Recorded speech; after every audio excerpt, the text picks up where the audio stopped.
All right, so in this lecture, I'm going to be covering the second half of classism. So when we think about class in America, it's something that we don't really talk about. Um, it wasn't until the recession of 2008 that we really started having these conversations about class inequality and really just classism.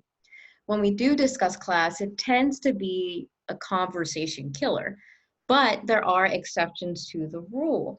Um, when we discuss the middle class, right? Um, if we think about it, with us being able to reference the middle class, um, it's acceptable to talk about that group.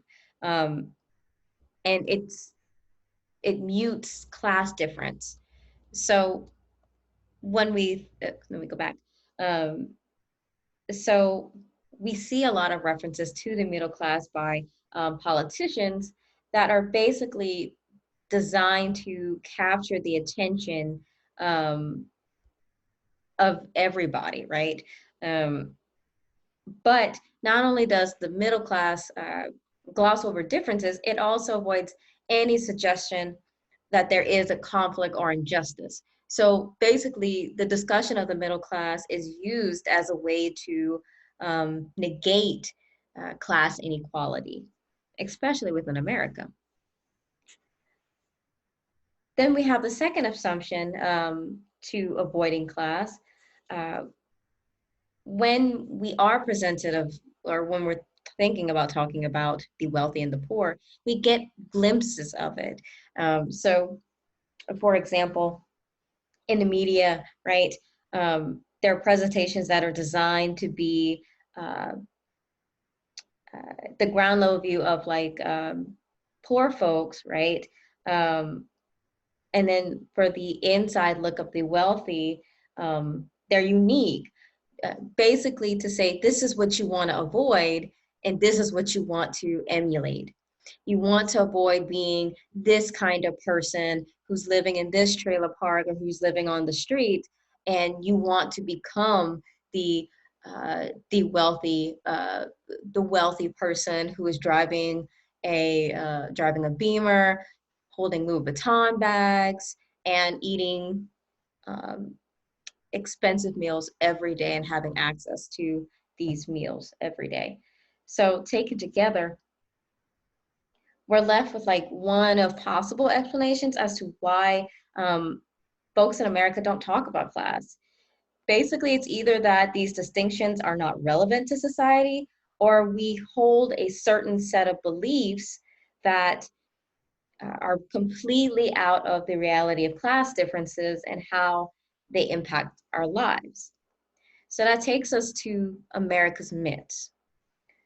So number one, we are a middle class nation. Um, while we have these variations in economic status, this is not true. Majority, uh, let me go back. So most Americans uh, have gotten relative affluence in what is widely recognized as a consumer society. So the point is just because we buy, we're portraying ourselves as this middle class nation when that's not true. We just buy stuff.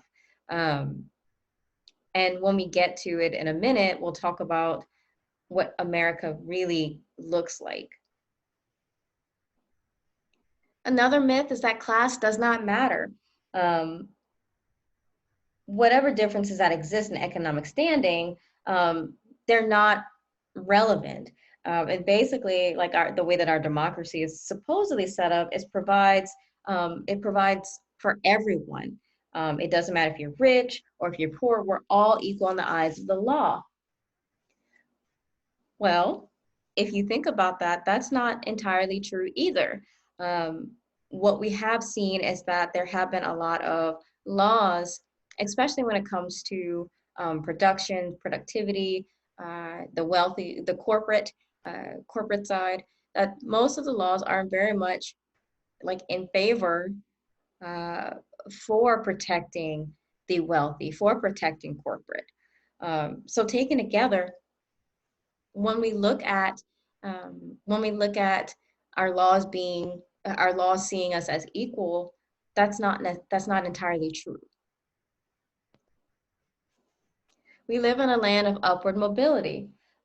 Basically, this is saying that the American public as a whole can move up the economic ladder, and each generation propels itself to greater economic well-being. When we get to talking about the economic spectrum, you'll see why that's not true either.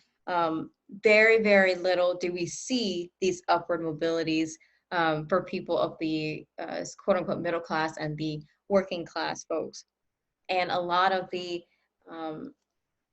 uh, a lot of the a lot of the data that we have shows that even though you can be as productive as you possibly can, the chances of you moving up are really, really slim.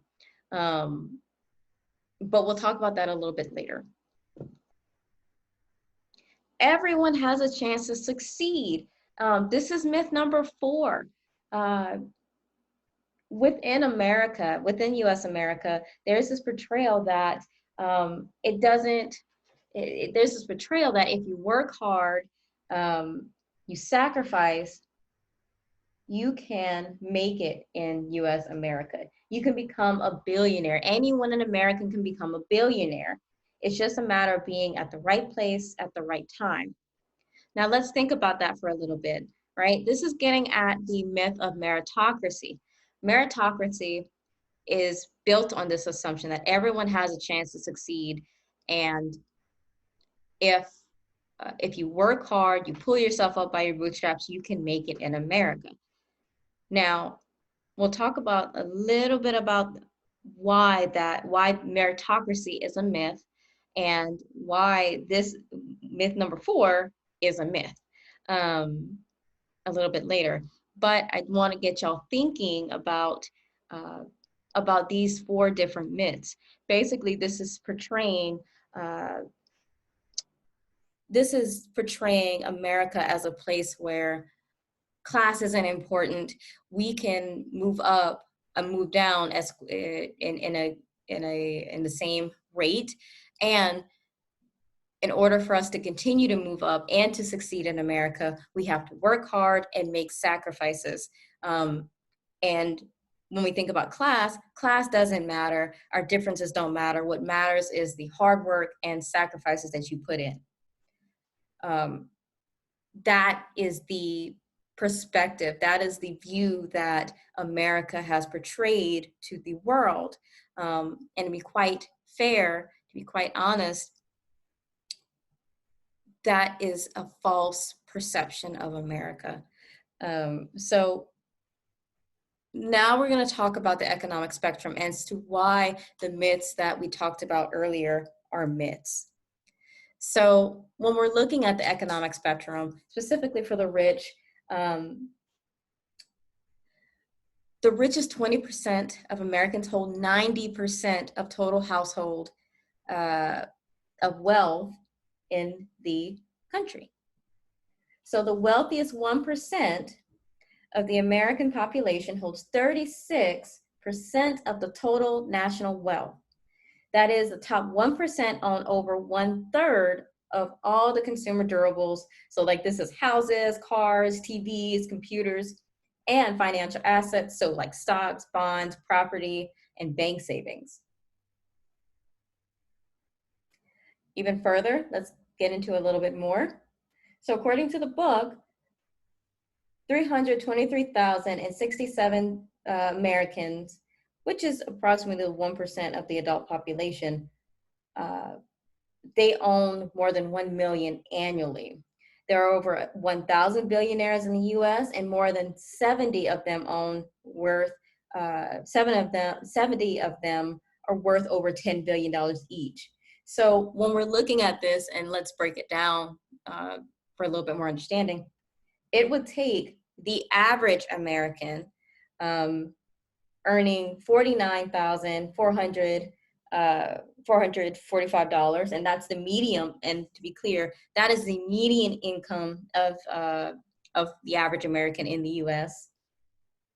and spending absolutely nothing at all, it would take them a total of 202,240 years to earn $10 billion. So that's like 2,500 lifetimes. Okay.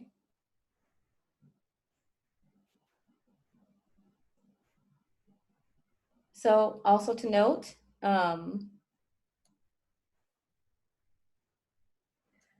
when we're looking at folks on the other end, so folks who are the working class or the poor, more than 15% of the American population live below the official poverty line. And that poverty line is $11,139 for one person.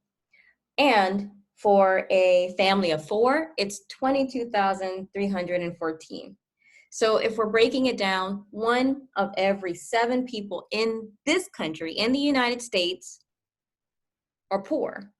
That's a lot of people. Going further, an estimated 3.5 million people are homeless, and of that, nearly 1.4 million children. So 1 out of every 5 children who are under 18 live in poverty. So comparing this spectrum to the other spectrum, right, the rich, the wealthy, this basically says something about our myths, right?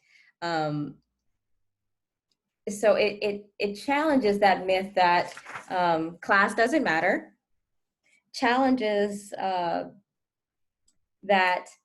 we are a middle class nation,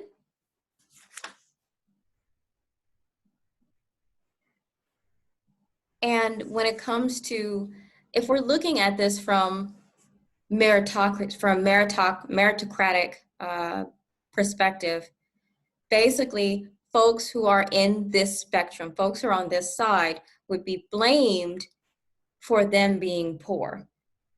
Remember, meritocracy says, if you pull yourself up by your bootstraps, you're gonna do fine in America, you're going to make it in America. So let's look at, I don't know, our essential workers, right? So let's say we're talking about someone who works as a cashier at a grocery store, right? If you look at how much they're being paid, and they're working, maybe they might be working at another cashier.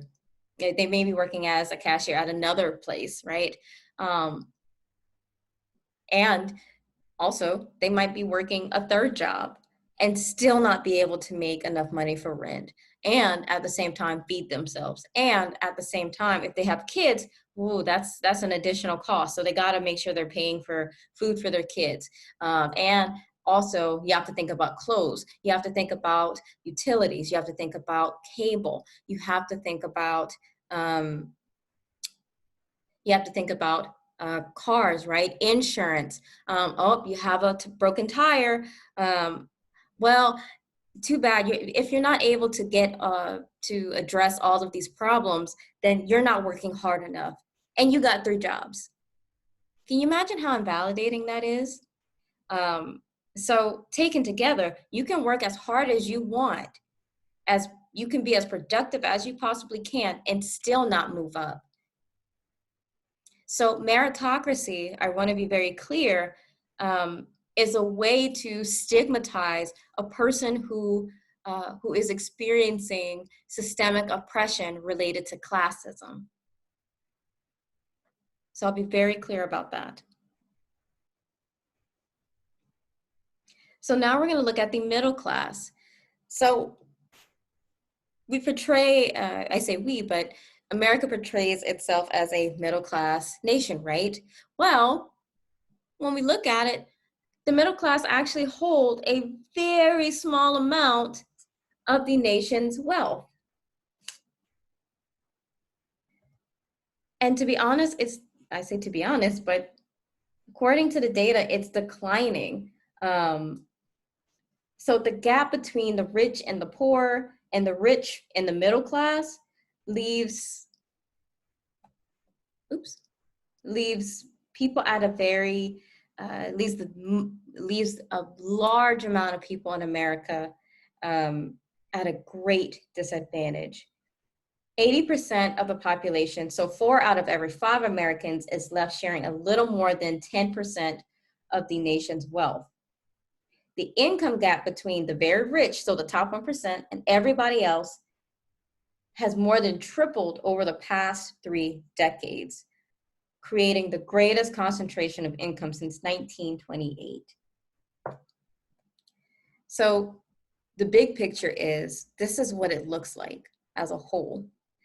So you have the very rich 1%, right? Taking majority of the US American wealth, a slice of pie for the middle class, and crumbs for folks who are poor. Now hold on to this picture because it's showing something that's really interesting, especially when we think about intersectionality. But taken together, the big picture is America is not a middle-class nation. The belief of being able to move upward is extremely hard. Upward mobility is extremely hard, extremely rare. And at the same time, not everybody in America has an equal chance to succeed. So we're gonna talk about that in a little while, but taken together, I'm curious of what folks are thinking about when it comes to these myths. All right, so a word about class. So something that the book talked about is class and educational attainment.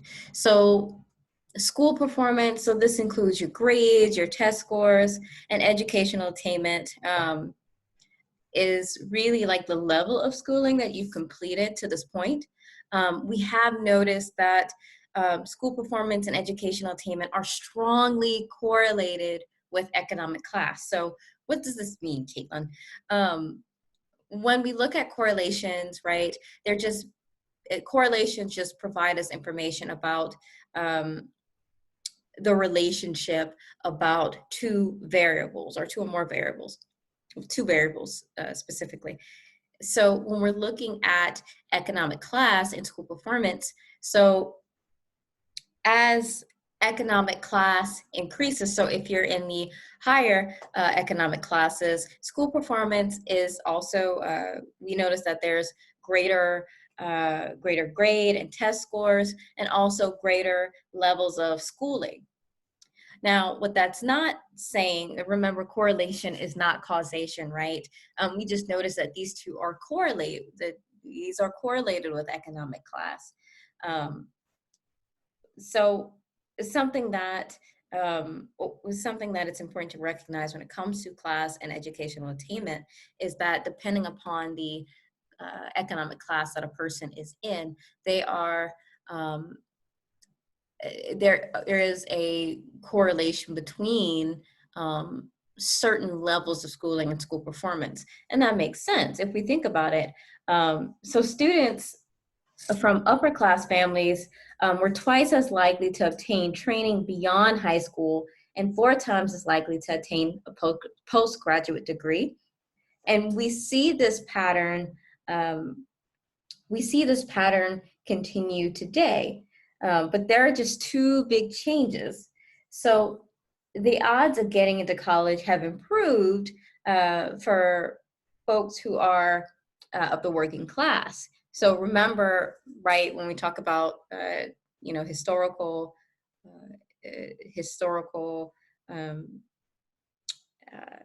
excuse me, lost my train of thought. So when we talked about folks who were going to colleges in the history of US America, typically they were rich white guys or rich white people. However, as time went on, right, you started seeing more people of color attending higher education and getting into these professions as doctors, as psychologists, so forth and so on, right? And you're seeing that today. Now, on the other hand, the chances of completing um, a bachelor's degree for folks who are poor are really low compared to those who are rich. So when we're looking at college as a whole, right, it's really expensive. It, you know, takes money to go to school. You have some students who are working. They might be working 1 to 2 jobs to uh, support their bills and to support like paying tuition, paying for fees at school. Um, so if you think about it, that makes it extremely harder. And if you're worried more about that, um, researchers are actually estimating that college completion is 10 times more likely for the top 25% of the population than it is for the bottom 25%.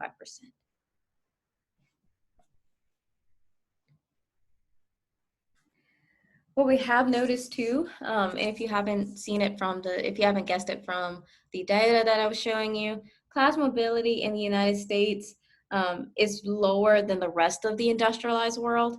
Um, so the inheritance laws provide built-in privileges for the children, the offsprings of the wealthy, and to add to the likelihood of their economic success, while at the same time handicapping the chances for other folks. We also want to make note that while people would think that, you know, you would think that worker productivity and a booming economy would like reduce the level of uh, inequity and increase class mobility. Um, However, that doesn't seem to be the case. While the workers' wages may increase during good times, um, compared to when it's been in the past, economic advantages of higher productivity in a booming economy go disproportionately to the wealthy, which is another factor that actually adds to the level of inequality. So, which makes sense. Let's look at the pandemic that we're experiencing right now, right? Um, when we think about, oh, I don't know, Amazon. Um, Amazon has been, as a business, booming. If you really look at it, people are people are buying things off of Amazon. You have workers being really productive, uh, and at the same time, they're not coming out as like billionaires such as Jeff Bezos. Jeff Bezos is about to be a trillionaire, while workers are typically underpaid. Um, mm, uh, and I say they're, how do I say this nicely?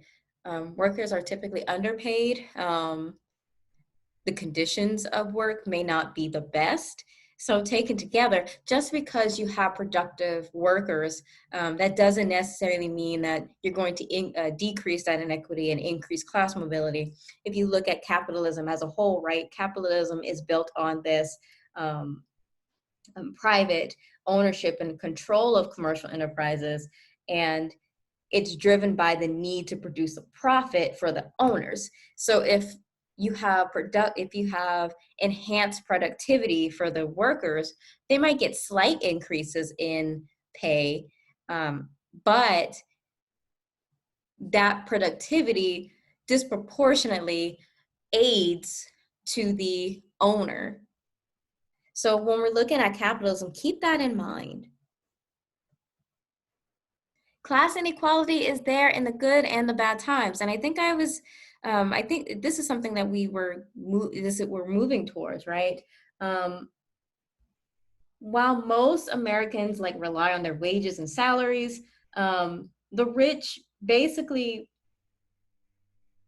use most of their wealth from like income producing assets, um, to make, to make their ends meet, which really interesting when you think about it. Um, this type of wealth is even more highly concentrated than wealth um, in non-real estate homes. And when I was talking about those assets, that's stocks, that's bonds, business equity, and specifically non-home real estate. Uh, so with that, well, let me correct myself. So with the wealthy relying on those assets, that type of wealth is concentrated, um, it's more highly concentrated than wealth in general. About 89% of all stocks in the US are owned by the wealthiest 10% of Americans. When we put aside like illegal manipulation of the financial system, the drive to maximize corporate profit has led to job destructions. So companies seek to cheaper labor in other parts of the world and transfer investments offshore. You also see deregulation. So environmental protections don't inhibit corporate profit, right? When we think about factory farming, right? There aren't a lot of laws that regulate factory farms. And we know that factory farms, not only are they, not only are they, not only do we see the see adverse impact on non-human animals, we see it on the workers, but most notably, we see like environmental degradation that is, I don't want to say directed towards, but it impacts the people living in that community. When we also think about cattle production, excuse me, beef production, right? Where we typically have cattle being grazed. Hold on, let me be clear about this. So industrialized farming, as an example, right? There's not a lot of regulations about where a person or where a company is farming. So what we have noticed is that a lot of American corporate businesses, they go over into places like, oh, I don't know, South America. And there are certain land pieces that are burned, and they're burned for cattle to graze. They're burned for to grow the food to feed cattle, and we know that beef production, and I say beef production, but really meat production is driving environmental degradation. So taken together, when we're looking at it, deregulation is like a very big part of a way for the wealthy to maximize their profits. Changes in tax policy that favor corporations through loopholes, and those who rely on corporate profit for their wealth. So by taxing their capital gains at lower rates. We have seen a lot of discussions around tax policies that favor the wealthy, right? A couple years ago, if I'm remembering this correctly, a couple years ago, right, there was this tax policy that was promoted by a lot of the Republicans, by President Trump, right? And when you look at that as a whole, you saw that it was in favor of the wealthy. And when we also think about the stimulus checks, right, the stimulus plans, while people on average got maybe $1,200 as a stimulus check, some a little bit more, what you notice is that you had these billion-dollar companies getting billions of dollars in stimulus checks. So when we look at that when we look at tax policies and how laws are made, they tend to favor the wealthy.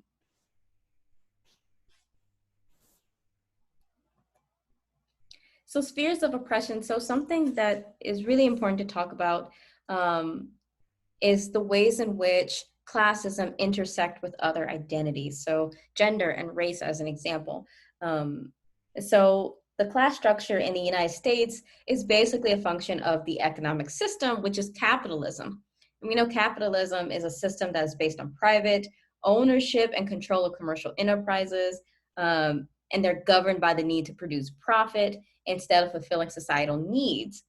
So the divisions within this economic system, they come from differences between those who own and control corporate enterprise and those who do not.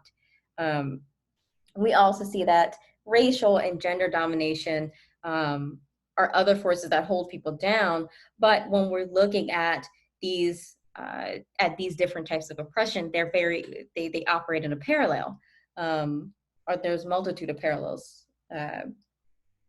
So while class, gender, and race can act independent, they do act interdependently. They're very much interrelated, right? Um, so when we're looking at issues of race and gender across class lines, women experience sexism whether they're well-paid professionals or poorly paid clerks.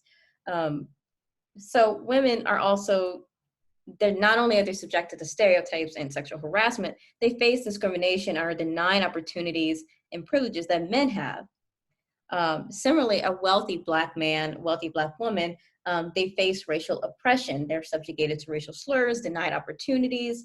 Um, and when we think about a wealthy Black woman, she is still subjected to not only racial slurs, but also to sexual harassment, and denied opportunities and privileges to that of a man.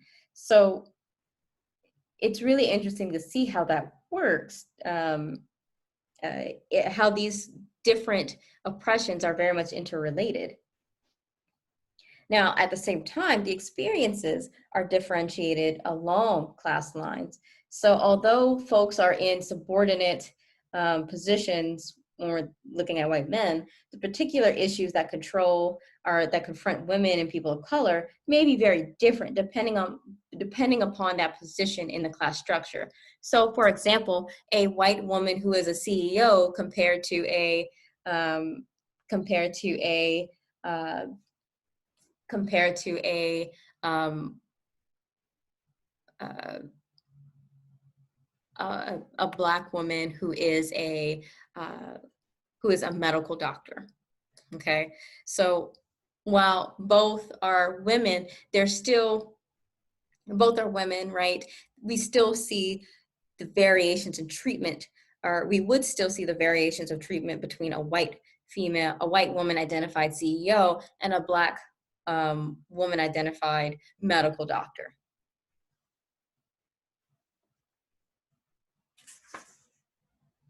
So up here, what I have is basically it's basically showing how intersectionality, or how interrelated race, class, and gender are interrelated. So for example, when we're looking at the chances of being poor, when we're looking at white man, white women, right? 1 in 14. But then we go down the line. So white female head. So this is a person who's who has a woman householder. 1 in 4. Same thing for Hispanic men and women. 1 in 4. Hispanic female head. 1 in 2. Black men, Black women. 1 in 4. Black female head. 1 in 2. So when we're looking at it, the chances of being poor if you're a white guy or a white woman in America is 1 in 14. While that number is still like high, the chances of you being poor while being white are a lot lower when you compare being a white woman who is the head of the household, or Hispanic man or woman, or so forth and so on. So taken together, when we're looking at the intersections, right, we see something that is really interesting. We see something that is unique as well. So taken together, racism and sexism compound upon the effects of class in society. So none of this really makes, taken together, right? This doesn't paint a pretty picture of the United States. So those myths that we had in the beginning, to be quite honest, uh, this shows that they're myths. Numbers, and I will emphasize this to y'all, numbers do not lie. Um, these are what the numbers say. Basically, the United States has painted a pretty picture, a well-dressed picture uh, of covering up the fact that um, most people in America are really poor. So now we're going to talk about micro assaults, micro insults, and micro invalidations. So remember, micro assaults are basically those older forms of prejudice, discriminations, right?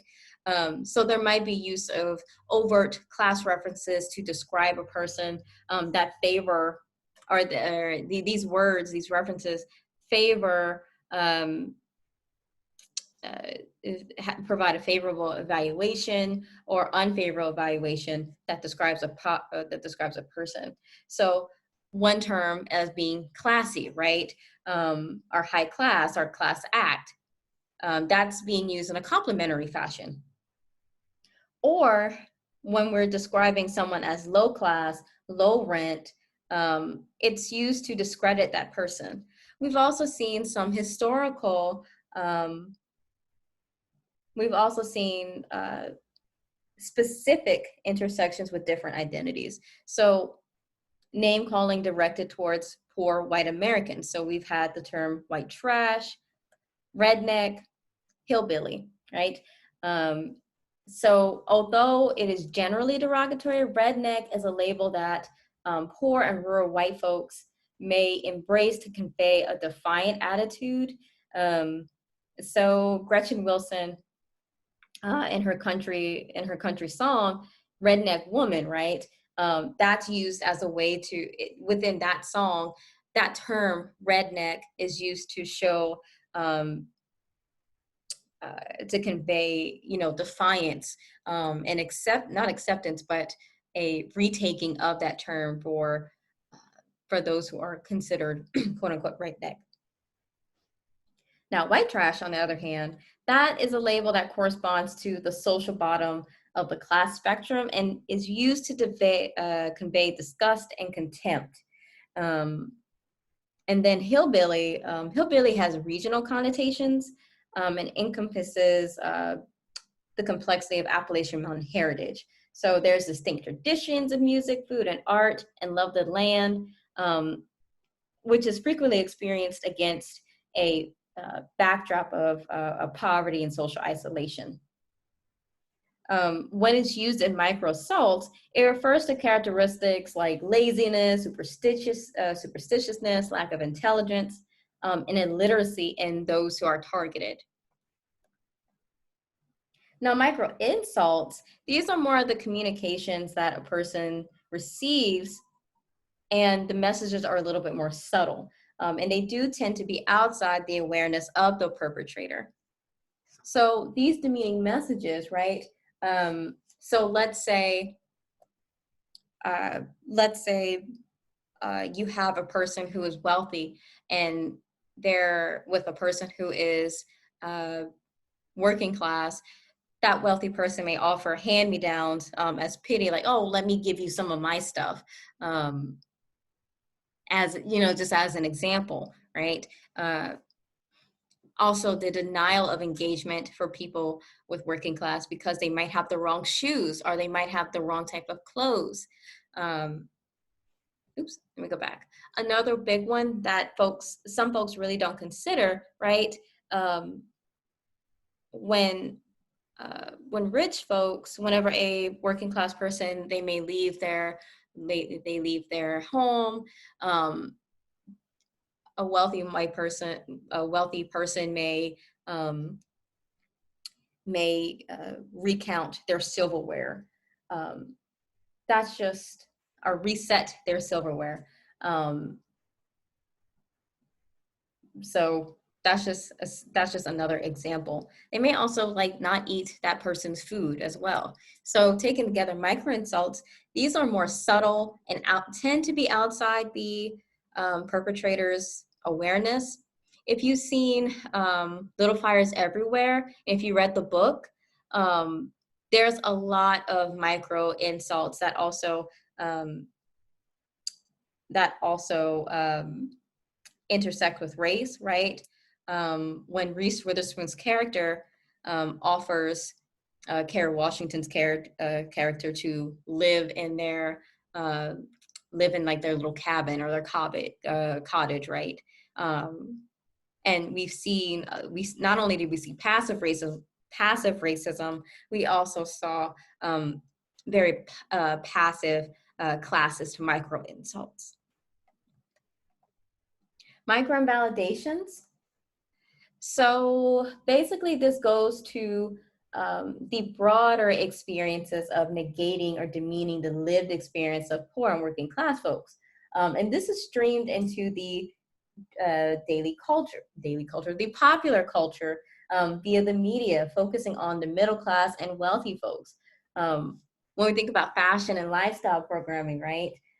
They highlight wardrobes, dinner parties, and daily activities of the wealthy. We have shows that are like, that are the lifestyles of the rich and famous, right? You had Cribs for a little while. You also had My Sweet 16. We're going to talk a little bit about that later. When we think about social media, right, something that we have noticed is that we've seen a lot of celebrities um, getting onto social media and talking about their experiences during COVID-19, right? So you might see some people in their backyard, in their pools, might be sipping mimosas, and they talk about being so bored, right? Um, if you think about that, that's like a slap in the face to the other folks who aren't living that same lifestyle. When they're talking about being really bored, that can be invalidating because number one, I know for me, I don't have a pool in my backyard. I don't have like a bowling alley or a movie theater to go to whenever I'm feeling, to relieve my own stress, right? I have a 1-bedroom apartment. So really, when we're looking at it, we see there are micro invalidations that are conveyed through social media by the wealthy. We also have television programs that um, uh, continue to focus on the wealthy and the middle class, right? My Sweet 16. If you were to some extent, the show was still playing a couple years back. But if you're growing up in my time, this was something that was continuously blasted on MTV. My Sweet 16, if you're not familiar, was this show on MTV uh, that featured excuse me, teenagers who were trying to throw the best Sweet 16 party. They flashed off. You saw glamour shots of their parents' cars, of the party, of the lavish designs. So taken together, My Sweet 16 was a show that not only um, uh, played on people's own insecurities, but also demonstrated the ways in which we privilege the wealthy. Cribs, another one, right? An MTV show about us getting a glimpse of celebrities' homes, right? So taken together, these two shows, just as an example, have showed the ways in which we get into the life of the wealthy and the rich, the wealthy and the middle class. Now, shows like American Idol and The Apprentice, these shows serve to show almost like a rags to riches premise. These shows provide the message that if you work hard enough, you can become a millionaire, you can become famous, you can become rich. So when we look at shows like American Idol, and I'll be very clear about this, not everybody who has gone on American Idol has like made it in show business. Same thing with The Apprentice. I wouldn't go on that show myself anyway, but I mean, people do you do you, man. So taken together, when we see shows like that, they highlight, not only do they highlight the wealthy and the middle class, they also provide these messages these messages about meritocracy, right? That you work hard, you can, you can make it out of poverty. And to be very, very clear, that is really, really rare to see the latter. We've also portrayed the working class folks negatively in television programs. So whenever working class are portrayed, they not only they're underrepresented, right? The few that are presented, they're portrayed as dumb, immature, responsible, and lacking common sense. This is typically for working class men. When it comes to working class women characters, when we think about Roseanne Barr, cited as being about breaking the stereotype for women, but also being sloppy and loudmouth. Working class people may be cast in an unfavorable light when they come together to advocate for themselves via labor unions. If you've seen The Office, whenever they were trying to organize as a labor union, right? The episode was basically about, how Michael Scott was giving them the runaround. So when we've had these thoughts about class privilege, right, that impacts your financial future. So when we think about a job interview, right, there is class bias when it comes to job interviews. When we think about clothing and grooming, right, clothing and grooming so when we think about getting your hair done, giving your the clothing that you wear, right? That takes money. Having that great smile might have high quality or inexpensive dental work. Let's see, looking put together, right? You can afford high quality professional clothing and accessories.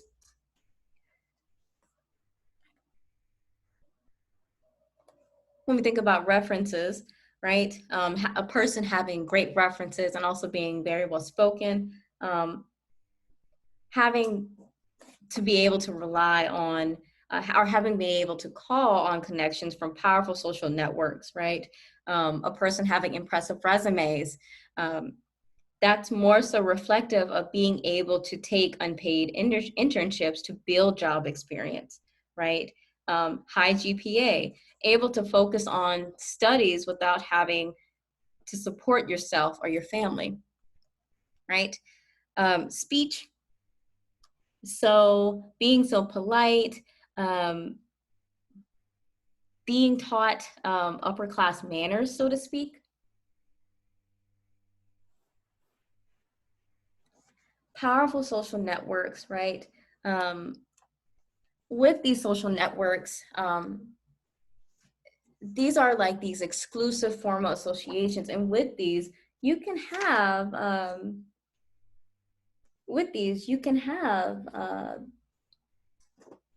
access to might be certain jobs, or maybe a way of moving up on a certain job. You may also have informal webs of influential neighbors, friends, and family. So taken together, when we're looking at class privilege, right, it sucks. And I know when I first learned about this, it was really hard to learn about because while I came from a what I would conceptualize as a middle class background, I had that class privilege, and to some extent, because I'm not like wealthy. I'm like a broke person. Now I'm making, um, you know, about the poverty line, as an instructor here at Tech. So looking at all of this, I still have the skills, um, and at the same time, I'm um, experiencing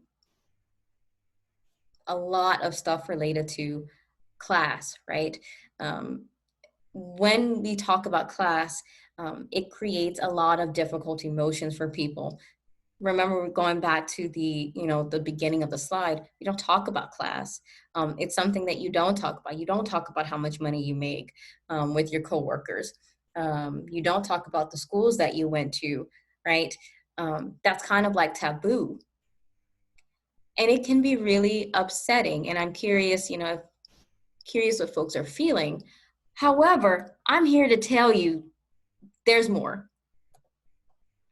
It doesn't mean we don't work hard. So classism sucks, right? But that does not mean you abandon your efforts and your goals.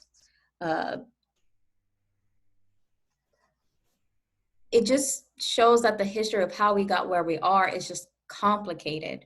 And it's important to know that hard work is still hard work.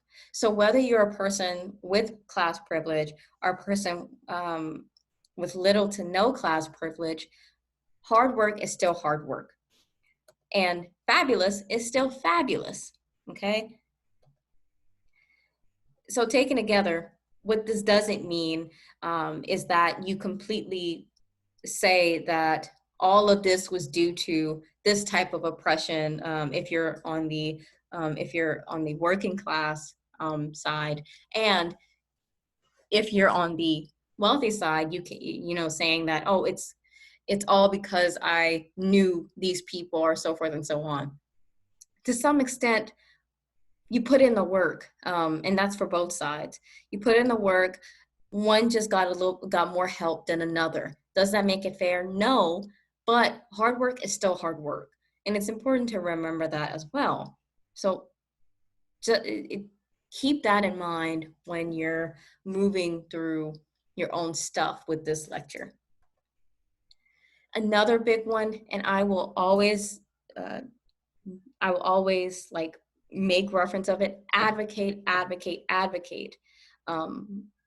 So this means going out and voting, right? Not just voting for the president or for the mayor or the governor. That means voting for Congress, voting for folks in the judicial system, right? In the legislative branch, in the judicial branch, right? That means going vote is really important, because those laws, right? Those laws are basically where you can where a person where there's determination of whether a person gets food stamps or not, or if they get a $10 raise or not. The executive people just say yes or no.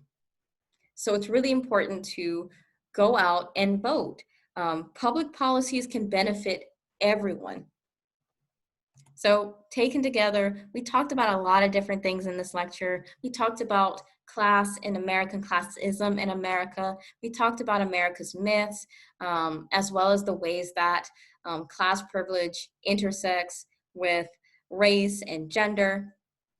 We've also talked about the different micro assaults, invalidations, and insults that are related to classism. And we've also talked about the ways in which classism impacts us financially, as far as health, to some extent. And we talked about the ways in which we could combat classism in our own lives. To be quite clear, classism, because it's one of the older, it's like the oldest form of systemic oppression.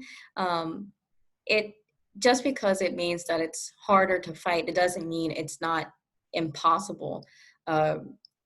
However, there are things that you can do as an individual um, to combat classism. So advocating, voting, and also challenging the perspectives around the wealthy, the middle class, and the working class.